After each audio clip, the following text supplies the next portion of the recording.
Think about your neighbors. The ones who share a wall with you, a ceiling, a floor. The people who are close enough to hear when you drop something in the kitchen. Close enough that their alarm clock bleeds through at 6 in the morning. Close enough that you have breathed the same air, separated only by a few inches of drywall, every single night for months or years. How well do you actually know them? Not know about. No. Have you seen their face in full daylight? Do you know their name from something other than a buzzer panel? Could you describe them to someone, height, eyes, the way they move? Most people can't. Most people share walls with strangers their entire lives and never think twice about it. Dominic thought twice about it. 6 months after his new neighbor moved into 4B, he started paying attention. And the more he paid attention, the more certain he became that the woman in 4B was not what she appeared to be. Because the woman in 4B, in 6 full months of daily proximity, had never once let anyone see her face. Dominic had lived in apartment 4A for 3 years. He was 38, a quiet person by nature, the kind of neighbor who keeps to himself and appreciates the same from others. The apartment next to his, 4B, had been empty for almost a year before she moved in. He heard her arrive on a Saturday in April. Boxes being moved. The soft thud of furniture being placed. He knocked the following Monday to introduce himself, the neighborly thing, his mother had raised him that way. He knocked twice. He heard movement on the other side of the door, unmistakably, someone there, a shift of weight, the faint sound of something being set down. Then nothing. No answer. He tried again on Wednesday. Same thing. Movement. Silence. No answer. He started to see signs of her without seeing her. Grocery bags left by her door in the morning, ordered online, delivered while he was asleep. Her light on at hours he happened to be awake. Music sometimes, not loud, barely audible, something classical and slow that seeped through the wall when the building was very quiet. A life being lived, just never in front of him. Over the following months Dominic built up a picture of her from what he could observe without seeing her. She was awake between midnight and 5 a.m., her light was always on during those hours and off by 6. She never used the building's shared laundry room, he checked, discreetly, over several weeks. She never collected her post from the lobby mailboxes, yet the box was always empty when he checked it, which meant she was collecting it at a time he never caught. In 6 months he had been home almost every evening. He had a clear line of sight to her door from his peephole. He had seen her door open exactly 4 times, always at odd hours, always when the hallway was otherwise empty, always just long enough for a bag to be placed outside or retrieved from the mat. Each time the door opened, it opened only 6 or 7 inches. Just wide enough for an arm.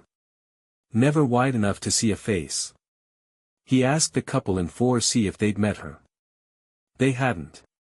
He asked the man in 4D. He shook his head and said, oddly, that he had stopped trying after the first month. Dominic asked why. The man in 4D looked at the floor and said, I saw her hand once. When she took the bag in, just the hand. He paused. I stopped trying after that. On a Thursday in September, 5 months after she had moved in, Dominic came home from an evening walk at 11:30 p.m. As he turned the corner from the stairwell into the 4th floor corridor he stopped. Her door was open. More than 6 inches. Much more, halfway, maybe. And she was standing in the doorway. She had her back to him. He could see her, her height, her build, dark hair past her shoulders, dark clothing. She was facing into her apartment, completely still, as if she had stopped mid-movement and simply frozen there. Dominic stood at the end of the corridor. He didn't move. He didn't breathe. He waited for her to turn around. He stood there for what he later estimated was almost 3 minutes. She did not turn around. She did not move at all. Not once. Not a shift of weight, not a tilt of the head. Completely still. For 3 minutes.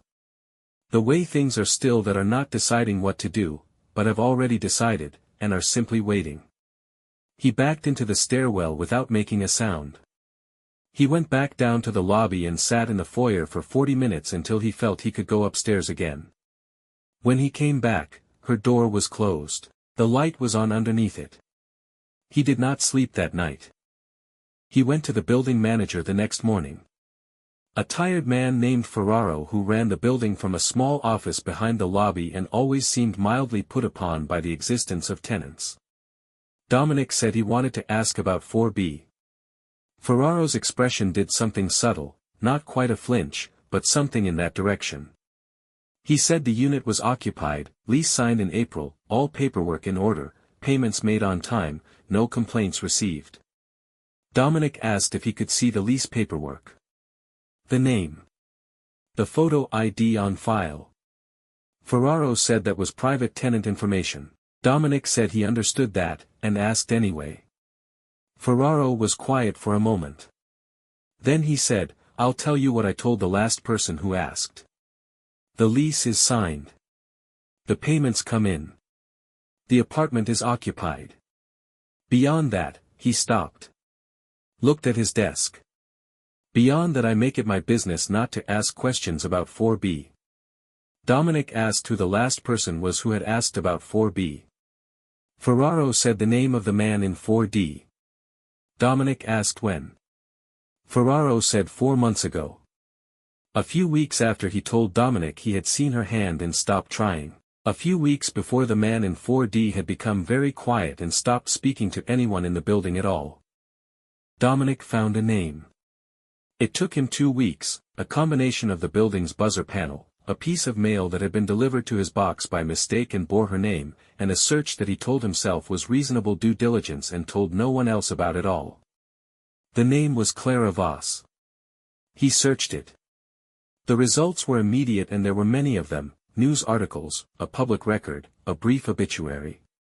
Clara Voss had died 19 months ago. An accident. She was 31. The obituary listed her previous address, an apartment on the other side of the city. It listed no surviving family. It listed the date of her death, a date 14 months before someone using her name had signed a lease for apartment 4B. He sat with that for a long time. Then he looked up the address listed in her obituary. Her previous apartment. He found a local news article from 2 years ago, a brief, 3-paragraph piece about a disturbance call at that address. Neighbors had reported sounds of distress. Police had attended and found the apartment vacant and undisturbed. The neighbor quoted in the article described, very briefly, how they had lived next to Clara Voss for 6 months without ever seeing her face. They described a hand, once, retrieving a bag from a doormat. They described standing in a corridor watching her stand motionless in a doorway with her back turned for nearly 3 minutes. Word for word. Everything Dominic had experienced. On the night of the disturbance call, that neighbor had gone to her door and knocked. The article did not say what happened next. It only noted that the neighbor had subsequently been hospitalized and had declined to give a full statement to police. He should have left. He had booked a hotel for the night. His bag was packed. His keys were in his hand. He opened his door to leave and she was standing in the hallway. Directly outside his door. Facing him. For the first time in 6 months, facing him, close enough that he could have reached out and touched her. Close enough that he could see her completely in the hallway light. He has never described her face to me. In 3 conversations, across weeks of me asking, he has never described it. He says the face was, and this is always where he stops, and looks at something past my shoulder, and takes a long time to continue. He says the face was almost right. That is all he will say. Almost right. Like something that had studied faces very carefully for a very long time and had gotten nearly everything correct but not quite. Something about the proportions. Something about the eyes. Something about the complete and total absence of anything behind them. She spoke. 1 sentence. In a voice that was completely ordinary, completely calm, the voice of someone making pleasant small talk in an elevator. you've been paying attention. The last one paid attention too. I want you to know, I don't mind. It gets lonely, being so careful all the time. Then she turned. Went back into 4B. Closed the door. The light under the door went out for the first time since she had moved in. Dominic left the building. He did not go back for his bag. He checked into a hotel 2 miles away, and in the morning he called his sister and asked if he could stay with her for a while. He has not been back to the apartment since. He says the building manager told him, when he called to break his lease, that 4B had already been relet. New tenant moving in the following Saturday. Dominic is staying with his sister indefinitely. He's looking for a new place, ground floor, detached, nothing shared. No walls with anyone. He says he sleeps better now than he has in months. He only told me one more thing. Something he noticed on the night she spoke to him, something small that he didn't mention until the third time we spoke, as if he'd been deciding whether to include it. He said that when she turned to go back into 4B, in the half-second before she closed the door, he saw the inside of her apartment for the first time. It was completely empty. No furniture. No boxes. No grocery bags, no evidence of any of the life he had heard and inferred through 6 months of proximity. Just bare walls. Bare floors. A single overhead bulb. And on the far wall, written in something dark, covering the entire surface from floor to ceiling, the same line repeated hundreds of times in very small careful writing, "I have been here the whole time."